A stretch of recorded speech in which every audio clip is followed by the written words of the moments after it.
Hello, and welcome to episode 6 of the Coach What Matters podcast, where we aim to bring you insightful discussions on the latest trends, strategies, and challenges in the world of business. I'm your host, Leslie Szymborski, coach and COO for Coach What Matters. Today, we're going to dive into a topic that every leader and team member needs to understand, and that's psychological safety. The term was pioneered by Harvard professor Amy Edmondson, who defines it as a shared belief held by members of a team that the team is safe for interpersonal risk-taking. One can think about psychological safety as a climate of mutual trust and respect where people feel comfortable continuously learning and being themselves. What does this actually look like in practice? And why is it so vital for business innovation and success?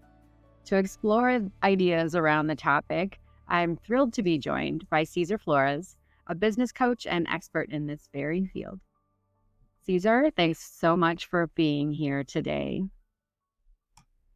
Thank you for having me. I am excited to talk about this topic. This is something that we don't often get right, so I'm very excited to talk about it. Yes, and to that point that you just made in your intro, I was looking back on some history on psychological safety. And in 2017, Gallup poll showed that just 3 of 10 employees strongly agree that their opinions count. And so, I thought, well, that was a long time ago, 2017. What does it look like today? And so quickly did a lookup. And according to Gallup's mid-year 2025 poll, 28%, so less than 3 of 10 U.S. employees strongly agree that their opinions count at work. So this is a slight decrease from that, what would have been a 30% figure in 2017. So what are your thoughts on the progress or lack thereof in this case in psychological safety in businesses? I think it's more about, the striking the right balance. But for me, in my experience, this is the difficulty that leaders find is how do they strike the right balance between allowing this kind of environment versus command and control and things that have to get done in the workplace. So even though, Dr. Amy Edmondson came out with this book almost 26 years ago, it shows that we're having difficulty with these soft skills in the workplace. And psychological safety to me is a fundamental thing for high-performing cultures in a high-performing team. And if you don't have that, chances are that you do not have a high-performing culture or a high-performing team. So it's very difficult to do that in any environment. And of course, there's this policies that come out within the organizations that sometimes hamper the psychological safety of employees. When you say policies, it sounds like maybe you have some examples in mind. What, in your experience, what have you seen that obviously leaders aren't trying to hamper psychological safety. So unintentionally, what have you seen in your experience? One of the fundamental things with psychological safety is really being able to be comfortable in the workplace. Individuals are comfortable asking questions and openly discussing mistakes or just questioning sometimes some of the decisions that are made. And in some company cultures, that is frowned upon and looked about sometimes maybe as insubordination. So sometimes these HR policies, they don't have the right balance between that and employees being able to offer opposing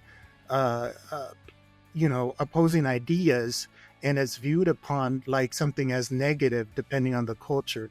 So those are the things that I've seen and I witnessed, and try to coach leaders to find that balance between the two.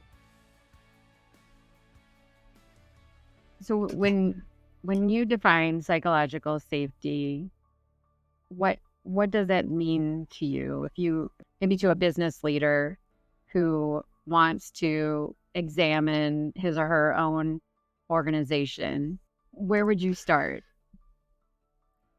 To me, it's the simplest way to look at it is an employee is able to bring their best self to work. And to me, like, that's my own personal definition of it. But it's allowing employees to have an environment where they can be confident about risk taking and making mistakes and really challenging ideas, either in a project or a decision. But it's a sense of really permission to be themselves as best they can in the workplace. Individuals are comfortable doing that.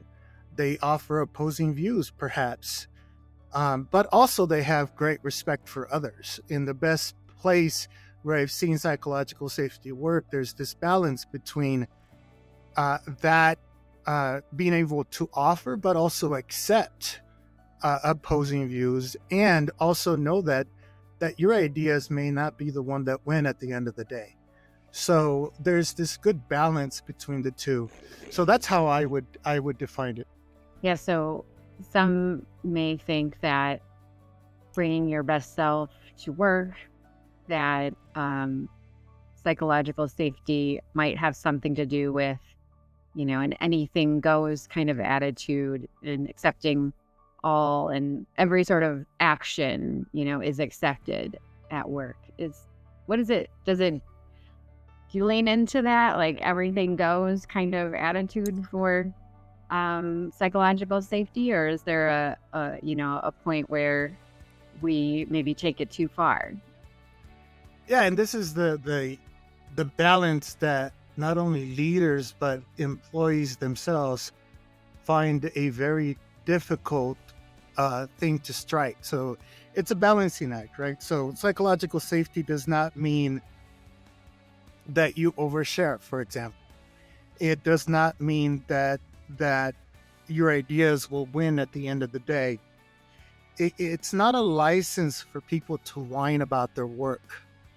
And it's also not a conflict-free zone, and that's something that it's, for some folks, it's pretty uncomfortable. So, and it's also not like this nirvana type state. So it's healthy discussion, it's healthy conflict, it's a healthy sharing of ideas. And that's why I say an employee that has that is also willing to listen to their coworkers and their ideas. So it's not a one-sided, I have psychological safety, so let me overshare or overshadow your ideas. It's about giving each other enough space to be ourselves. And that sometimes means that we have to listen to our coworkers. And that's a very difficult balance to strike because we have different personalities. But for me, it's up to leadership to set the tone on how that manifests itself in the workplace, in their workplace, and in their environment. How do you think psychological safety is interpreted in the different sort of working generations? I think the main principles are exactly as Dr. Amy Edmondson described it. I think the principles are there. I think that what has changed tremendously is the amount of information that we're bombarded with and the different perspectives. And sometimes in today's world, those perspectives tend to be not a balancing act. They tend to be very one-sided. And the reason for that is because that's what gets more clicks, and that's what gets more views, and that is what gets more people animated. And that's just the world that we live in. But I think in the principles themselves, those have not changed. Psychological safety of not only giving each other enough space, but you having your own space is not a radical idea. And it's not an idea that is foreign, but it's principled. But I do think that in today's world, the younger generations need to understand how to filter that data that is coming through. And that's something, frankly, that we're all getting used to with the information coming at us from all different directions. So it's learning how to interpret and filter these ideas, and collaborating with our coworkers is what brings out the best in all of us. Right. So Amy, when she was writing about her about psychological safety, she was really focused on team dynamics. And so you and I have been talking a little bit more about leadership and how to lead with psychological safety and demonstrate that as a leader. What makes a great team, and how can the psychological safety, maybe how do you see that affecting the team as a whole? Well, I think we need to first define, like, what makes a great team. And I think, that is something that each team should talk about. What is our version of our best? Great teams, it doesn't mean that they make less mistakes. It just means that they're more willing to talk about their mistakes. And the most important thing is they're willing to not make the same mistakes over and over again. So they learn, they inspect, and adapt. And how do they do that? Well, they do that by admitting those and having enough psychological safety and being fearless in that pursuit of not making those mistakes again. So that's what that looks like in real life. Like, these teams are openly talking about it, but they're also openly talking about how they feel that day. Guys, I don't feel good today. I need a pick me up. So they know that that person needs a little extra boost or a little extra energy. We're all human beings. Things happen to us and things like that. But in the best of times, these teams lift each other up, and they also learn from each other, and they bring new ideas. But more importantly, they collaborate to bring out the best in themselves, and they stretch themselves. That's what it looks like in my experience with teams. I thought it was interesting when Dr. Edmondson set out to look at psychological safety or team. I think her original desire was to look at team effectiveness. And so in researching teams at a hospital, she actually discovered that the most effective teams were the teams that made the most documented mistakes or errors. And so this kind of blew up her whole hypothesis about, great teams. And so when you look at that, how do you see that translating to technology? This idea that I'm a great team and I also make a lot of mistakes. How does one who's looking from the outside at that, how might they interpret? And this is where I think this is a great example of how leadership can help. The knee-jerk reaction from leadership is my experience that when they see a team make a lot of mistakes is to go in there and fix it, and go in there and interrupt. Leaders think that they know better. The knee-jerk reaction is to look at that and say, how do we make this team better? And think that from the outside, they can solve that problem. That rarely ever happens, because when a leader gets involved, it means that it's a downward slope. And what needs to happen is that those mistakes are best, cured or improved upon from the inside out, meaning that they bring it to light and they are the ones asking leadership where they can help. The leader's job is to really look at those mistakes and look at the surrounding of this team and say, how are the things around this team contributing to those mistakes? And then also ask the team for self-improvement and also how they are collaborating together for self-improvement, but really let the team self-heal from the inside out. That doesn't mean there isn't any bad players on teams and things like that, but it just means that it's best solved when it happens within the team and not from the outside of the team. Once a leader gets involved and you have that knee-jerk reaction, it's pretty much means that the team is gonna be reorganized or dismantled or something like that. So unless it's time for that, you really need to let the team self-heal and really provide an environment where they can do that and really look at the policies around that may be hampering it. On the technology side, it could be the technology that you're using is old, but really it's leaning on the team and asking not generically how you can help, but asking specific examples of how they can help. Most leaders go in there and say something like, let me know how I can help. My door is always open.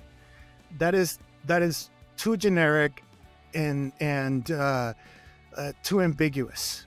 Right. Yeah. You need to ask for specific examples of where they need help and how you can help.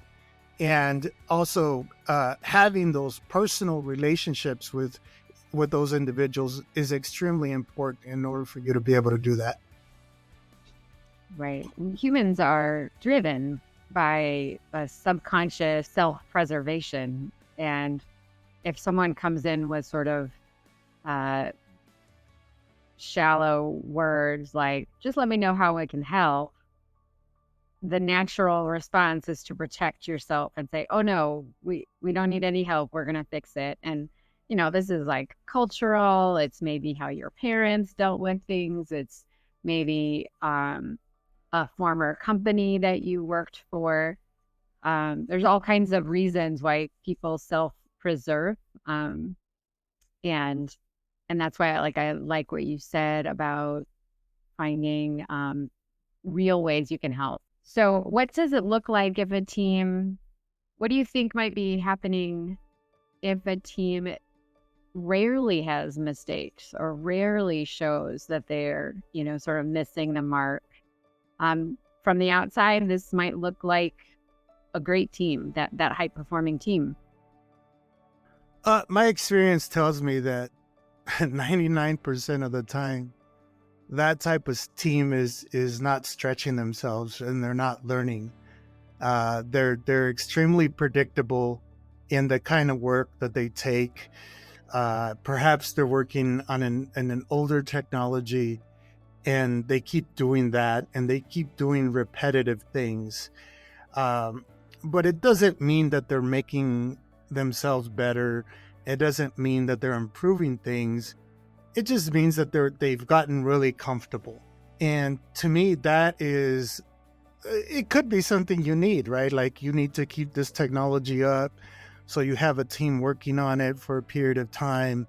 And it's something that is absolutely necessary for the purpose of your business. That could be. And you have to look at those situations. But in my experience, you don't want that to go on for too long. Either the technology will become obsolete, those employees are no longer growing, and or they have somebody in there that is really in a command and control within the team that doesn't allow the team to take on anything new or change or tells them what to do and exactly how to do it. So it's something that just like the opposite of what we were talking about, this type of team is sometimes could be troublesome. I said 99% of the time, it's because they're very comfortable. They don't like to take on new challenges, and they have, or it could be that they have a strong personality associated with the team. So it's something to look at very closely for sure. Yeah, and it sounds like everything associated with that team that you don't really hear from, they meet their expectations. What I heard is you're not seeing a lot of growth there. And eventually the lack of growth turns into something that, maybe we want to inspect a little closer.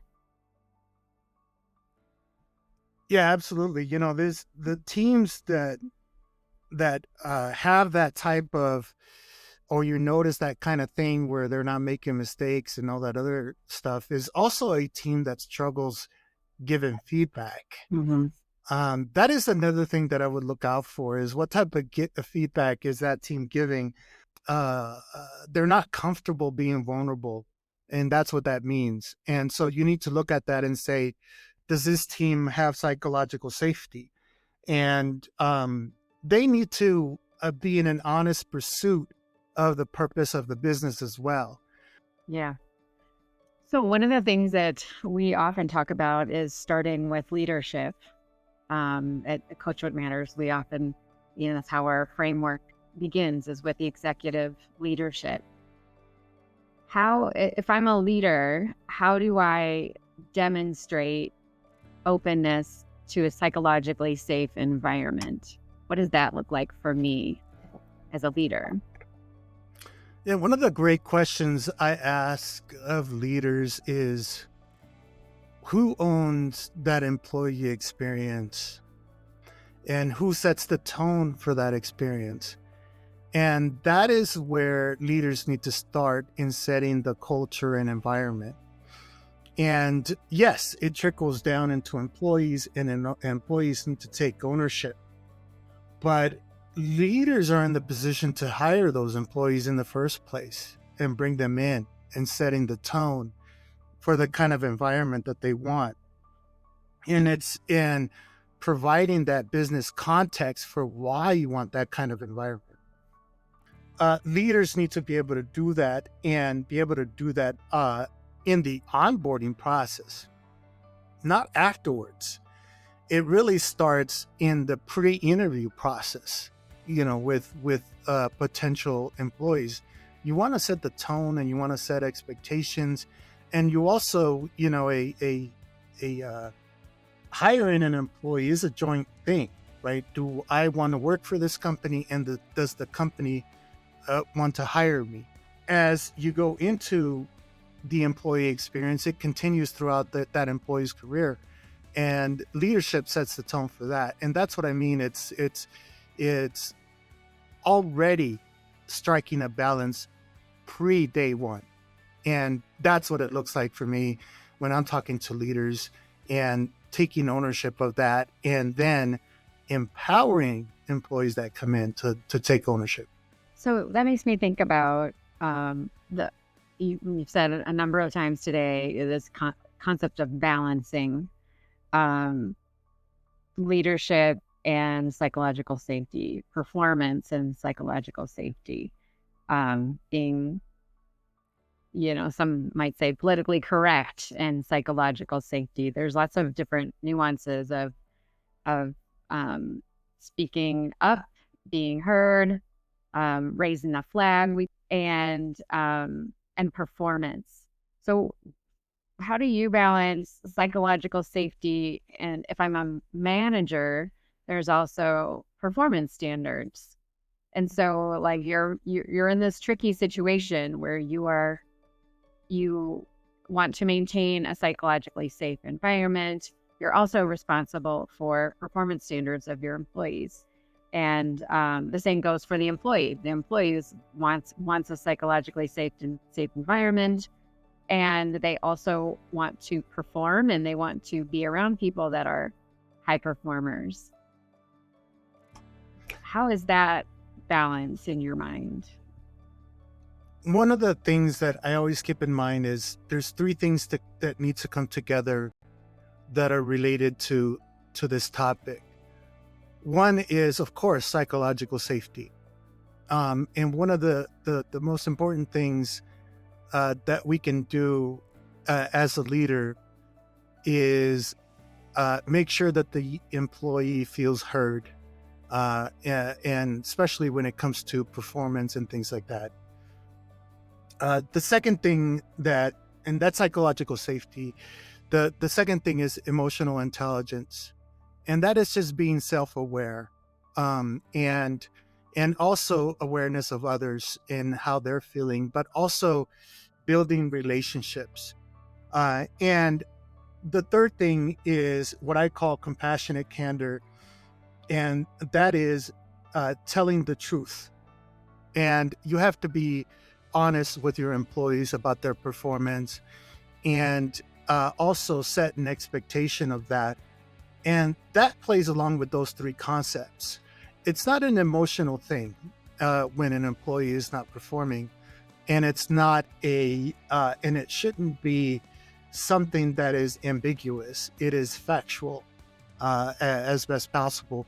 So that's where the candor comes in, and employee taking that in, but also having the employee be heard and understand why they're not performing as they should, but having enough compassion to provide an employee with the tools necessary to succeed. But to me, those three concepts of psychological safety, emotional intelligence, and compassionate candor need to come together to make really a great culture. So back to the beginning, when I shared the Gallup poll results from 2017 to 2025, same results basically. What are we doing wrong? My experience tells me that, again, it goes, the number one thing is the struggle we have with the work experience, and also the experience that we want to have in the workplace. We put on our work persona, and that is a struggle. No longer are we a person. We are that role that we play at work. So that is a struggle for us. That human experience at work is a struggle. The second thing is, in my experience, is leadership not setting the tone and for the culture that they want. And again, I go back to who owns that experience. If you don't own it as a leader, then who does? And then the third thing is the struggle that we all have in balance, and in that, and recognizing and praising that behavior. So we don't do that enough. As the number three is that recognition when that psychological safety happens. Soft skills are not praised as much as hard skills, meaning the skills that you have when you deliver a project or an initiative or whatever product that you're delivering. It's so foreign that it's gotten to that point where it's uncomfortable to do in the workplace. So if I am looking at this 28%, only 28% strongly agree that their opinions count at work. So how do I evaluate if I'm creating a psychologically safe environment? The first thing you have to do is start the conversation with your peers and other leaders. Do they see what you see? Do they recognize what you recognize? Are you all on the same page when it comes to this topic? And why should this soft skill be important to your business? Why? Will psychological safety improve your business? Will it not? You're all convinced. And these types of questions bring about the energy that is required to make a psychologically safe culture. It is a culture. It is not a divisional thing, and it's not a one team thing. If you go at it alone, you can only get so far, because other groups or other divisions or other branches or whatever the case may be will impact the psychological safety of your employees. So it needs to be a joint venture with other leaders of the company, because you also, chances are, you need help from people like HR and other areas that may be impacted by this. So it's something that you need to get leaders to gravitate to, but it starts with aligning psychological safety to the purpose of your business in the first place. Anything that you do, regardless of what topic it is, whether it's psychological safety, we talked about emotional intelligence, we talked about compassionate candor, and this is more of a soft skill episode, but even if you were taking on a new technology or anything like that, it must be tied to your business why. And it must be important enough to the business to set the tone and set the culture. Thank you, Cesar. Hearing your insights is always appreciated. I've really enjoyed our conversation today. Listeners, thank you for tuning in. We hope you found our episode 6 insightful. We certainly enjoyed sharing time with you. Please add your thoughts or any questions on psychological safety in the comments. Check our website, coachwhatmatters.com, where you can find our previous podcast episodes and reach us for a one-on-one consultation. We are also social. You can find us on LinkedIn, Instagram, and YouTube.